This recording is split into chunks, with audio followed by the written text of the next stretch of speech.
예, 못 믿겠어 믿는 방법을 가르쳐 주마. 못 믿겠어 믿는 방법을 가르쳐 주마라는 제목으로 하나님 말씀 증거하도록 하겠습니다.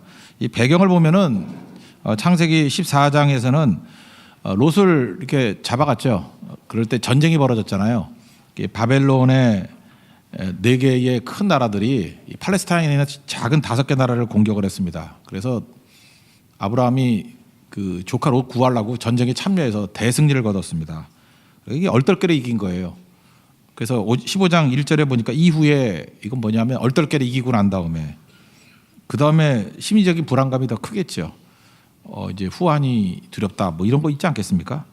그래서 하나님께서 나타나셔서 두려워하지 말라 그러면서 내가 방패가 되어 주시고 너의 지극히 상급이 되어 줄 거다 이렇게 위로해 주십니다. 그래서 여러분들 승리하고 난 다음에 하나님의 말씀을 들어야 됩니다. 듣지 않으면은 이기고 난 다음에 또 이길 수 있을까? 지면 어떡하나? 또 공격받으면 어떡하나? 이렇게 두려움이 온다는 것입니다. 그래서 인지 부조화가 일어나요. 하나님 때문에 이긴 거잖아요. 내 능력은 이길 수가 없는데. 그러니까 하나님 때문에 이겼는데 내 무능함이 보이는 거예요. 그래서 인지 부조화가 일어나서 승리를 거두고 난 다음에 더 헷갈리는 사람 되게 많아요. 다시 말씀 앞에 엎드려야만 인지 부조화에서 인지 조화 현상이 벌어지게 된다는 것입니다. 또 한 가지 생각이 나타나는 게 뭐냐면 승리를 거두고 나면요. 여러분들 이렇게 뭐 부흥이라든지 선교에서 큰 열매를 거둔다든지 그러면 이제 승리, 하나님이 함께하면 못할 게 없을 것 같죠. 막 승리를 이루어요. 근데 돌아왔어요. 여전히 풀리지 않는 문제가 있습니다.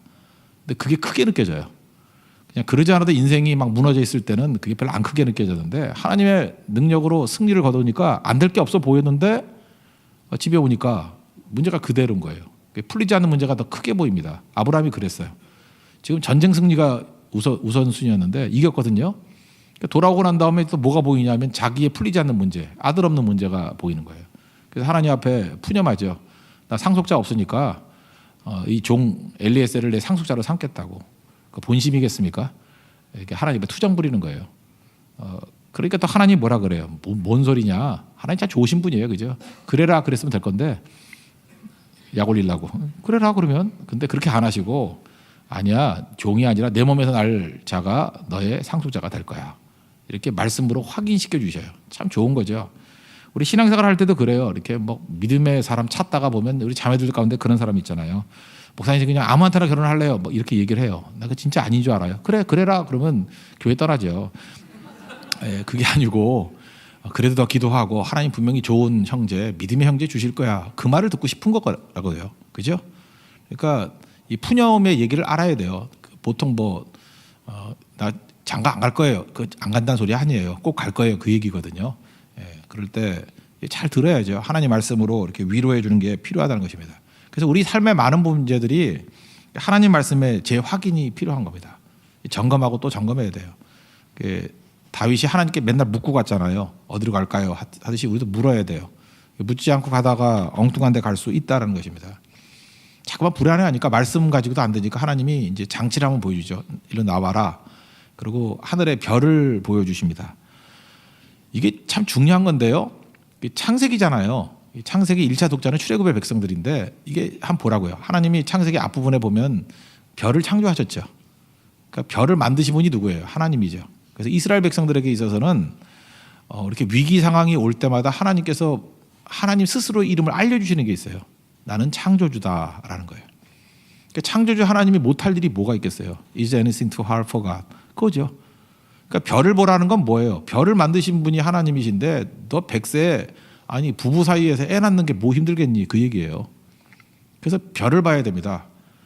이게 똑같은 맥락이 예수님께서도 산상수훈에서 그랬잖아요. 자꾸 염려하고 맨날 이렇게 소화도 안 되고 그런 애들 불러다가 야 새를 봐라. 새가 굶어 죽는 거 봤니? 새도 먹이잖아. 들의 백합화를 봐라. 예쁘지? 솔로몬도 저만큼 안 예뻤어. 그러잖아요. 그래서 우리가 이렇게 집착하면서 이렇게 차박혀 있으면 안 되고요. 잠깐 자연에 나가야 돼요. 산에 올라가면요. 걱정이 사라져요. 야, 내가 저 별것도 아닌 것 같고 괜히 근심 걱정했구나. 뭐 아파트 한 채 없다 그러는데 올라가 보니까 점이야. 아무것도 아니거든요. 저거 있니 없니 해가지고 난리를 부리는데 저 아무것도 아니구나. 하나님 한번 훅 불기만 하면 끝나는 건데 그래서 자연을 접해야 돼요. 자연에서 창조주 하나님을 만나야 된다고. 그러니까 하나님께서 그걸 말해 주는 거죠. 나는 창조주 하나님이야. 못할 게 없지. 그러면서 이제 메시지 주시잖아요. 하늘의 별 못 세잖아. 내 자손이 별과 같이 될 거야. 이렇게 말씀해 주신다는 거예요. 그러니까 하나님의 음성을 꼭 들어야 된다는 것입니다. 근데 문제는 뭐냐면 이때 아브라함이 이 모든 그러니까 하나님께서 우리에게도 이렇게 다 말씀해 주셔요. 말씀도 해주시고 보여도 주시고 뭐 사람들을 통해서 이렇게 격려도 해주시고 우리는 안 그러나요? 우리도 그러죠. 지금도 말씀 듣잖아요. 얼마나 들어요? 우리 교회는 진짜 엄청 듣잖아요. 그럼 믿음이 생겨야 될 거 아니에요? 그런데도 불구하고 믿음이 안 생기는 분들이 있으면 참 그거 문제죠. 근데 아브라함은 이 정도 설득했더니 6절에 아브라함이 여호와를 믿었대요. 그랬더니 하나님께서 그것을 의로 여기셨다. 그러니까 하나님이 이렇게 설득하니까 하나님 내가 신뢰합니다. 그랬더니 네가 참 옳도다 하면서 하나님이 인정해 주셨다는 거예요. 그래서 이 15장 6절이 굉장히 중요한 겁니다. 이게 이신칭이 여기서 나왔잖아요.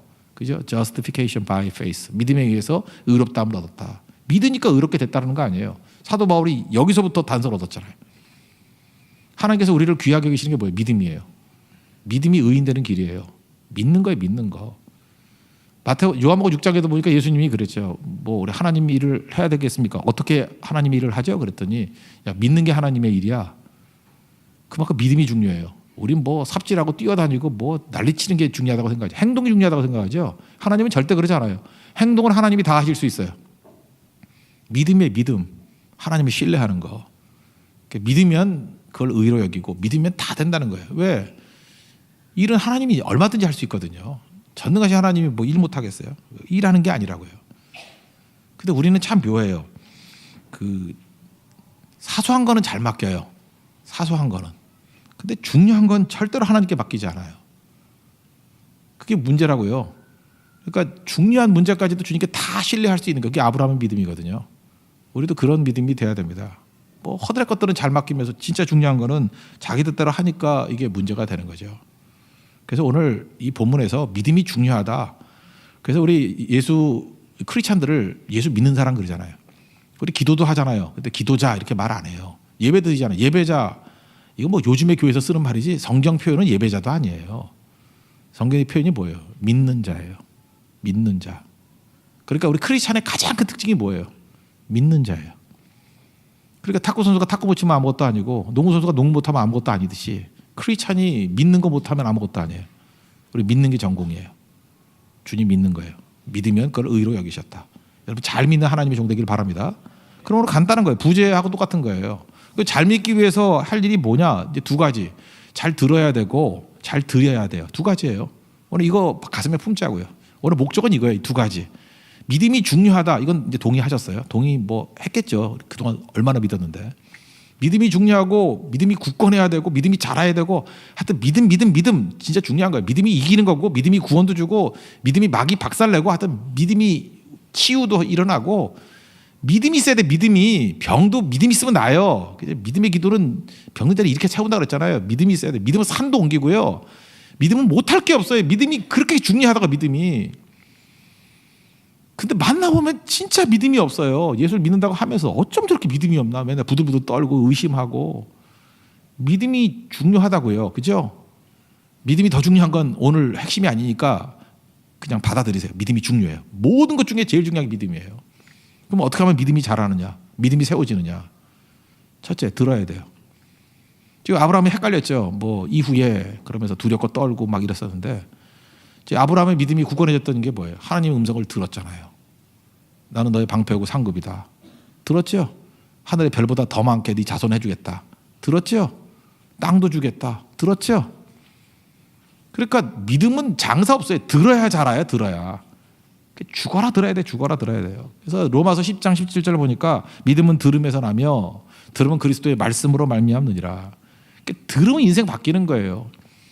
우리 청소년들이요. 인물이 어디서 나오는지 알아요? 말씀 들은 사람에게서 나오는 거예요. 그래서 여러분 자녀들 제대로 키우려고 그러면 학원 보내는 게 아니라 말씀 듣게 만들어요. 들으면 뒤집혀요. 들으면. 뭐 이렇게 영웅들이 있죠. 뭐 잘하는 사람들. 그 말씀 들으면 그때부터 변화가 돼요. 말씀 들으면. 들을 때부터 다 깨지게 돼 있다는 것입니다. 듣는 게 얼마나 중요한지 이게 얼마큼 렐러번트한지 모르겠지만 한번 보세요. 2016년도에 2년 전이에요. 우리하고는 별 관계없는 것 같이 보이지만 코파 아메리카라는 그 축구대가 있어요. 중남미 축구대. 옛날에 가끔 보니까 일본도 초청하고 뭐 그러대. 근데 우린 초청 안 하더라고. 그죠? 초청팀도 한 두세 개 있어요. 그리고 이제 주로 이제 중남미 팀이에요. 거기 결승전까지 올라갔던 게 아르헨티나하고 칠레가 올라갔어요. 칠레가 산체스 있는 칠레. 그죠? 칠레. 아르헨티나는 리오넬 메시 대표적이죠. 죽어라 뛰었는데 무승부예요. 그래서 이제 승부 차이까지 들어갔어요.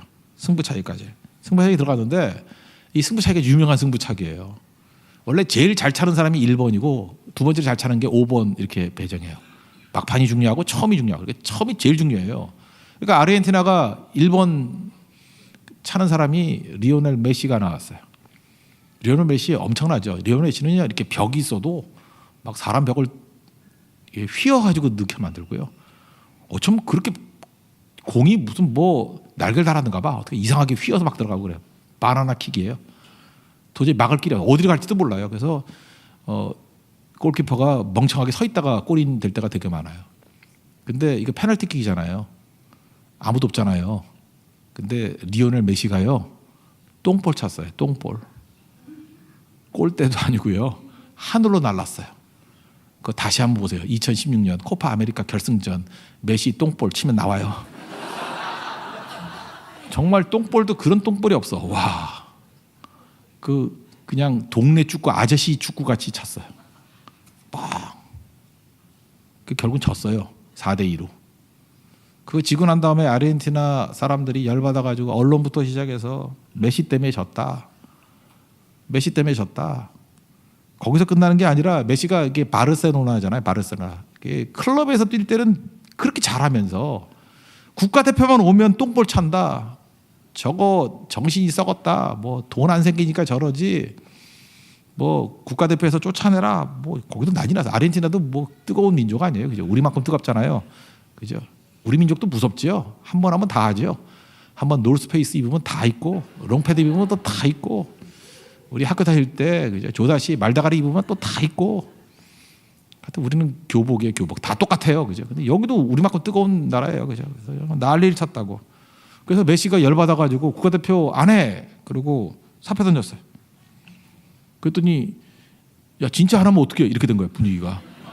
야 우리가 그냥 욕을 한 거지 하지 말라는 건 아니잖아. 월드컵 남았는데 어떡하려고 그래. 그래도 또 메시도 또 자기도 자존심이지. 안 한다니까. 그래서 안 한대요. 그래서 아르헨티나 대통령까지 나서가지고 해주세요. 그랬더니 안 해. 그랬다고요. 근데 리오넬 메시가 다시 국가대표 돌아왔어요. 대통령 때문에 돌아온 게 아니고 여론 때문에 돌아온 게 아니에요. 한 초등학교 선생님의 편지 때문에 돌아왔어요. 그 선생님이 편지 뭐 자세한 건 이거예요. 나는 축구 팬으로 편지 쓰는 게 아니고 아이들을 가르치는 선생님의 입장에서 편지를 쓰는 겁니다. 리오넬 메시 당신을 사랑하는 아이들이 되게 많습니다. 근데 아이들에게 당신은 영웅입니다. 그런데 최근에 아이들의 영웅이 포기하는 모습을 봤습니다. 저는 아이들에게 맨날 가르쳤던 게 뭐냐면은 패배를 통해서도 성장할 수 있다 이걸 가르쳤는데 우리들의 영웅은 패배를 통해서 성장하는 것이 아닌 포기하는 그걸 무시하는 어리석음을 범하는 모습을 봤습니다. 그죠? 우리 팬들은 모든 사람이 다 그 트로피 타는 거, 메달 타는 것을만을 원하는 것은 아닙니다.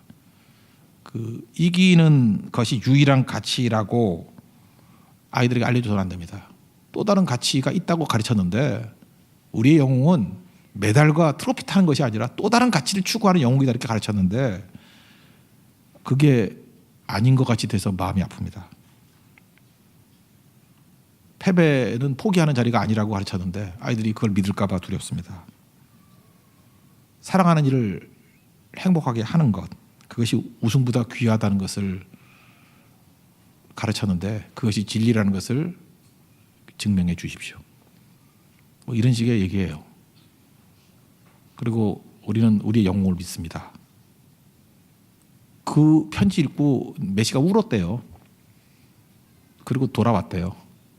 그리고 다시 국가대표 하고 있어요. 이게 똑같은 건지 모르지만 뭐 사람들이 뭐 여론의 압력, 뭐 대통령의 권유 이런 거 아니에요. 들었잖아요. 뭘 들은 거예요? 믿음을 들은 거예요. 믿음. 영웅이 이뤄야 된다는 메시지를 들은 거예요.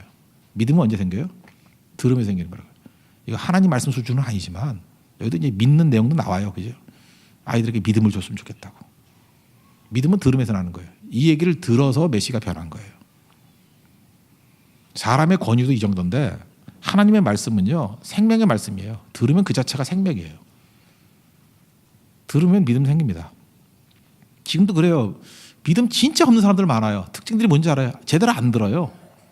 성경에서 제일 저주가 뭐예요? 듣기는 들어도 듣지 못하며. 듣는데 안 들리는 거야. 그거 어떻게 해요, 그거? 듣는데 안 들리는 거예요. 마귀가 와가지고 안 들리게 만들어. 잠깐 딴 생각하게 만들고. 들을 때 딴청 피고. 우리 그런 거 많이 못 느껴요. 이게 설교할 때만 되면 꼭 이 전화벨 앞자리에 앉은 사람 울리잖아. 드르륵 울리고. 그거 마귀 장난이에요, 그거. 그죠? 그렇게 올려놓지 말래도 계속 올려놓고. 그런 것들을 이제 잊어버리게 만드는 거예요. 그죠? 혼돈하게 만들고. 그래서 말씀 집중 못하게 만드는 거라고. 안 들리게 만드는 거예요. 안 들리게 해서 온갖이 다예요. 마음의 염려, 근심, 두려움. 그런데요, 여러분들 믿음이 흔들흔들 할 때 잠깐 걱정하지 말고요. 말씀을 듣고 또 들어야 돼요. 말씀 들으면요, 30배, 60배, 100배 열매 거둡니다. 그게 믿음이에요, 믿음. 굳건한 믿음은 그냥 오는 거 아니에요. 들을 때 와요. 생명 갖고 들으십시오. 생명 걸고. 그때 놀라운 역사가 나타나게 된다는 것입니다. 믿음은 들음에 있습니다. 아브라함은 다른 거 없었어요. 하나님 음성을 제일 많이 들었어요. 그래서 믿음의 사람이 됐다는 것입니다. 그래서 듣고 믿음의 사람 되는 축복이 임하길 바랍니다.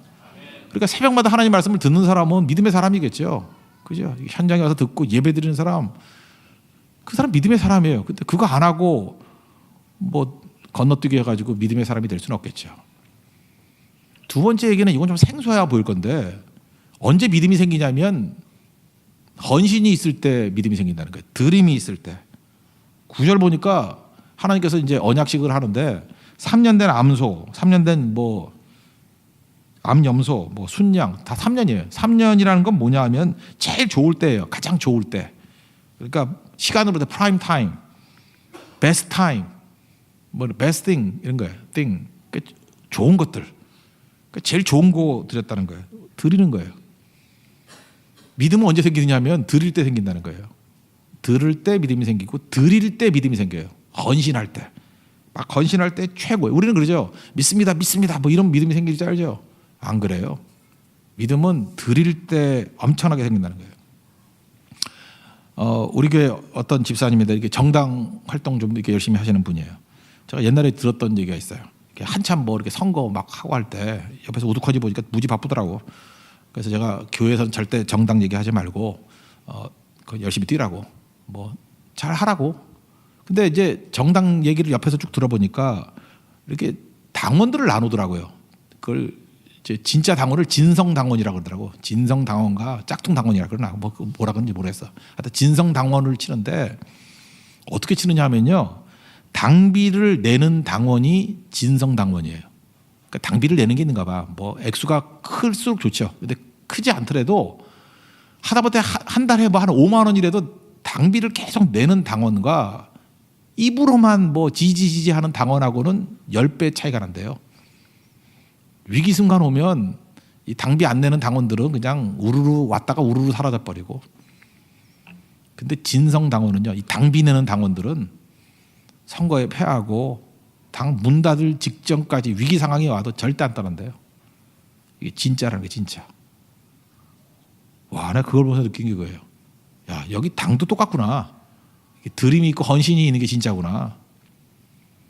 교회도 그래요. 교회도 보면요, 이렇게 11조 드리는 성도들 있잖아요. 저는 뭐 딴 건 잘 안 보는데 11조 드리는 성도들 이름은 꼭 봐요. 이렇게 쭉 보는데 이게 진성 교인이구나.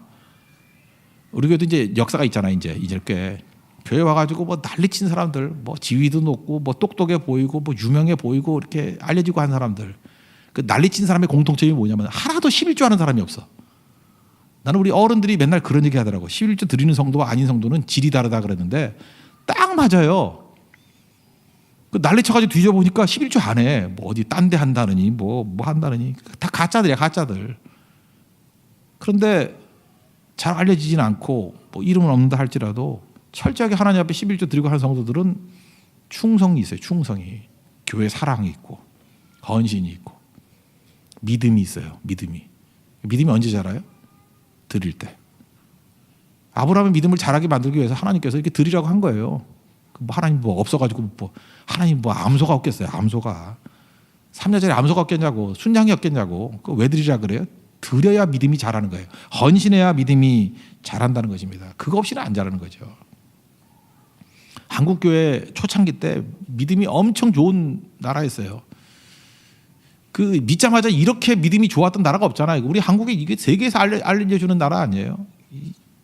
한국 교회사 보면요, 뭐 이런 거 있어요. 저 어렸을 때도 경험했던 것 같아요. 헌금도 그냥 안 들었어. 이게 제일 빳빳한 돈. 그거 아니면 우리 어머니 다림질했어. 다림질. 돈은 다림질해서 뭐 하려고. 그래서 구겨진 돈 들인 적이 없어요. 항상 그렇게 하고. 옛날에 동전, 어렸을 땐 동전 많이 했는데 동전도 제일 반짝반짝한 거 있죠. 그거 아니면 이렇게 닦아가지고 반짝반짝 해가지고 드렸어.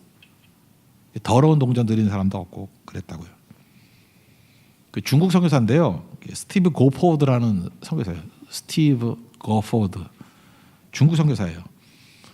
중국 선교 원래 그렇잖아요. 우리도 보면은 뭐 선교 간다면 큰 나라 가고 싶잖아요. 중국 선교 갈라 그러다가 안 밀리면 일본 선교로 가고, 일본에서 밀리면 조선에 오는 거예요.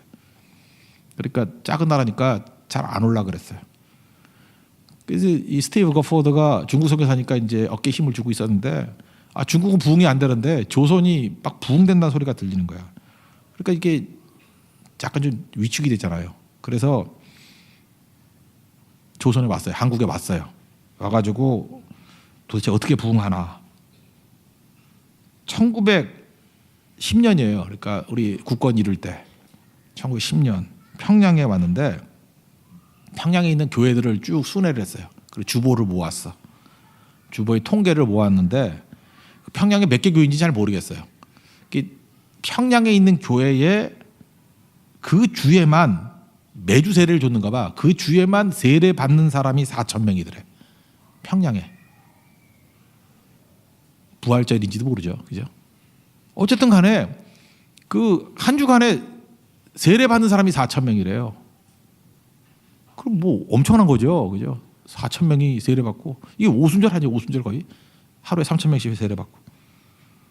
그러더라는 거예요. 그 뭐 수천 명이 막 죽게 막 몰려오고. 와, 이거 대단하다 그랬다는 거예요. 또 어떤 한 마을을 갔는데, 그 마을에 갔더니 교회가 두 개 있더래요. 한 교회가 2,500명 모이고 한 교회가 500명 모이더래요. 그러니까 큰 교회가 2,500, 작은 교회가 500. 근데 그 마을 사람이 3,000명이래요. 다 믿는 거예요, 다. 그래서 그 기록에 남은 거예요. 그래서 깜짝 놀랐더라. 뭐 이런 거죠. 그리고 이제 궁금한 게, 선교사니까 어떻게 전도하는지가 궁금해서 이제 평양에 있는 선교사들한테 전도 어떻게 하냐 이렇게 봤더니, 평양 길거리에서 전도하는 선교사가 한 명도 없더래요. 왜? 그냥 할 필요가 없어서. 왜냐하면 성도들이 전도를 다 하니까. 선교사는 할 게 없더래요. 선교사가 전도하는 게 아니라 성도들이 전도하고 있더라는 거예요. 이 거포드 기록이에요. 그 다음에 새벽 기도를 갔대요. 그때는 장대현 교회가 아니라 길선주 목사님이 1907년 9월인데 그때는 평양 중앙교회였는 것 같아요. 기록이 평양 중앙교회라는데 새벽 기도가 4시 반이에요. 새벽 기도라는 게 있다 그래서 가봤는데 4시 반인데 2시부터 사람들이 오더래요. 말씀이 기다려져서 2시부터. 2시 반에 가보니까 400명이 모여있더래. 4시 반에 갔더니 700명, 새벽 기도 700명이 모여있더래. 그때 교회가 몇 명인지 모르겠지만 뭐 반 이상 온 것 같아요. 새벽 기도. 잠자지 않고 새벽을 기다린대요. 그러니까 이게 뭐 교회가 뭐 엄청난 거죠. 이 평양 중앙교회 스토리예요. 그 다음에 선교사들이 헌금 설교를 해본 적이 없대요. 헌금 설교 할 수가 없대요. 왜냐하면은 헌금 설교 하기 이전에 시계 풀어내고 소 팔아내고 더 드릴 게 없더래요. 드릴 게. 그래서 막 울더래요. 왜 우냐 그랬더니 더 드릴 게 없어서. 더 드릴 게 없어서 울더래요. 근데 그런 사람들에게 헌금하라 그러면 뭐 껍질을 벗겨먹는 거지. 헌금 설교를 못할 정도였대요. 그냥 너무 주님에 대한 뜨거운 사랑이 있어서. 지금 제가 5가지 정도 이렇게 얘기를, 거포드 선교사 기록을 봤는데 우리 조상들은요 엄청 헌신했어요. 엄청 헌신했다라는 것 자체가 그들의 믿음을 보장한 거예요. 왜 그들이 그렇게 순교적인 믿음을 가졌을까요? 헌신이 있으니까, 드림이 있으니까, 굳건한 믿음이 있더라는 거예요. 여러분 믿음이 이렇게 자라지 않는 사람들 있죠? 뭐 시간을 들였어요, 물질을 들였어요, 뭘 들인 게 있어요? 그러면 안 자라요. 하나도 안 자라요. 그건 나이롱이에요, 그거. 안 자라요. 근데 아브라함은 들임이 있잖아요. 여러분 다윗의 믿음 그러면 대단하잖아요. 다윗 믿음 역대상 29장 같은 데 봐요. 드린 거 보라고. 엄청 드려요, 엄청. 솔로몬도 뭐 스케일이 1,000번째 그랬는데 그거 보면 몰라요. 그 스케일 보세요. 그 엄청 드려요. 거기서 다 믿음의 역사가 나타나는 거라고. 이게 물질만이 아니고요. 자기 목숨 드린 게 최고 아니에요. 바울 다 드렸잖아요. 마지막 전제와 같이 드림이 되었다고. 레스트 원드랍 액체거든요. 마지막 피 한 모금까지 주를 위해서 드린다. 하나님께서 여러분들 믿음의 사람이 되기를 원하십니다. 그리고 그래서 할 일이 뭐죠? 잘 들어야 돼요. 그리고 잘 드려야 돼요. 그럼 믿음이 쑥쑥쑥 자란다는 것입니다. 그 하나님께서 우리를 통해서 놀라우게 일을 한다라는 거예요. 그게 믿음이에요. 저는 믿음 그러면 이성을 저버리라고 생각하지 않아요. 저는 신앙은 합리적이 돼야 된다고 생각합니다. 이렇게 합리성을 저버리면 이단되고 그다음에 세상 사람들과 교류할 수가 없어요. 그 뭐 깡통들하고 무슨 교류를 해요. 합리성도 있어야 돼요. 이성도 있어야 되고. 18세기, 19세기 이성의 세대죠. 그게 뭐 계몽주의 그래서 서양에서 얼마나 이성 난리쳤습니까? 20세기까지. 갈 때까지 가야 된다고 생각해요. 이성 붙들려면 갈 때까지 가요. 따지려고 그러면 따질 때까지 따져보라고 뭐 하려면 해요. 서양 역사를 보십시오. 이성으로 다 될 줄 알았어요. 이성 하다가 이성의 극치가 독일이거든요. 독일이 이성의 본산이에요. 1차 대전 끝날 때 바이마르 공화국 생겼죠. 그 이성적으로 최고의 나라였어요. 이 바이마르 공화국이 배출한 인물이 누구예요? 히틀러예요. 히틀러라고. 히틀러 생각을 해보세요. 히틀러는 뭐냐면 이런 거예요. 하나님 안 믿고 이성만 믿는 거예요. 그때 생물학이 발전했거든요. 생물학 발전했는데 딱 보니까 유태인들이 문제야. 이런들은 선민 사상이 있다 그러고 또 그 베니스 상인 같은 데 봐요. 이거 가난한 사람 등쳐먹고 고리대금 해먹고 나쁜 놈들이야. 그런데 너무 똑똑해가지고 잘 죽지도 않아. 망하지도 않아. 계속 이 구조를 놔두면 축적을 할 것 같아. 그런데 내게 힘이 생겼어. 이거는 믿지 않으니까 그렇게 생각하지만 그러니까 하나님이 주신 힘이다 이렇게 생각한 거예요. 이 힘 가지고 저놈들 다 죽여버릴 거야. 그게 합리성이에요. 저런 문제투성이는 아예 원천 봉쇄해버리는 거야. 다 죽여버리는 거야. 인간의 이성의 결론은 그거예요. 내가 하나님이거든. 내가 판단하는 거거든. 없애버리면 되는 거야. 인류 역사상 가장 악한 정권이 됐죠. 지금 우리나라도 그렇지 않아요? 지금 이게 율법주의의 극에 와 있잖아요, 다. 이거 끝까지 가면 이제 어디까지 가냐면은 의인 없나니 하나도 없다. 그거 깨닫게 돼. 다 죄인인 거야. 우리 다 알잖아요, 성경에 통해서. 우리 다 들치면 다 죄인이고 더러워서 못 봐요. 막 들치면은 갈 때까지 가야 돼. 갈 때까지 가면 나오는 게 뭐냐면은 한 놈도 의인이 없구나. 다 죄인이구나. 나부터. 그럼 둘 중에 하나예요. 서양이 그랬어요. 2차 대전이 끝나고 난 다음에 갈 때까지 갔거든. 이성이 갈 때까지 갔는데 허무주의에 빠져요. 그래서 아무것도 아니야. 히피 나오고 그러니까 실존주의 나오고 오늘만 중요해. 뭐 캐세라세라 그거죠. 실존주의가 그거 아니에요. 근데 또 하나의 흐름이 있어요. 이성의 끝은 합리성의 끝은 믿음이에요. 인간으로는 안 되는구나. 그래서 그때 또 다시 부흥이 일어나요. 저는 우리 사회도 마찬가지로 생각합니다. 이렇게 합리화의 끝은 허무주의 아니면 믿음이에요. 근데 믿음의 부흥기가 와요. 인간이 난리 쳐봐야 아무것도 아니고 다 죄인이구나. 천부의 의지에서 손들고 옵니다. 주밖에 없습니다. 그래서 믿음의 세계가 온다고. 곧 와요. 이 푸닥거리 끝나면 곧 와요. 인간의 한계를 느끼거든. 하나님밖에 없습니다. 그게 믿음이에요, 믿음. 그때 우리가 해야 될 일이 뭐냐. 하나님 믿음밖에 없습니다. 말씀 들어야 되고요. 다시 헌신의 세계가 와야 돼요. 그럼 다시 일어나게 된다는 것입니다. 그러면 심플해져요. 이성으로 시작했는데 마지막에 가면요 굉장히 단순해져요. 우리 결혼도 그렇지 않습니까? 우리 젊은 형제들 자매들 선 많이 보잖아요. 선의 결론은 심플이죠. 어떤 멍청한 놈 고르는 걸로 끝나잖아요. 잘 몰라요? 배우자 고를 때 얼마나 많은 합리성을 가지고 고릅니까? 뭐 이것도 있어야 되고 저것도 있어야 다 있는데 그런 사람 안 존재하잖아요. 존재 안 하잖아요. 마지막에 가가지고 허무주의에 빠져서 혼자 살거나 아니면 믿음 가지고 이놈이 짝지으신 하나님의 짝이야 그러면서 그냥 포기하고 결혼하든가 둘 중에 하나잖아요.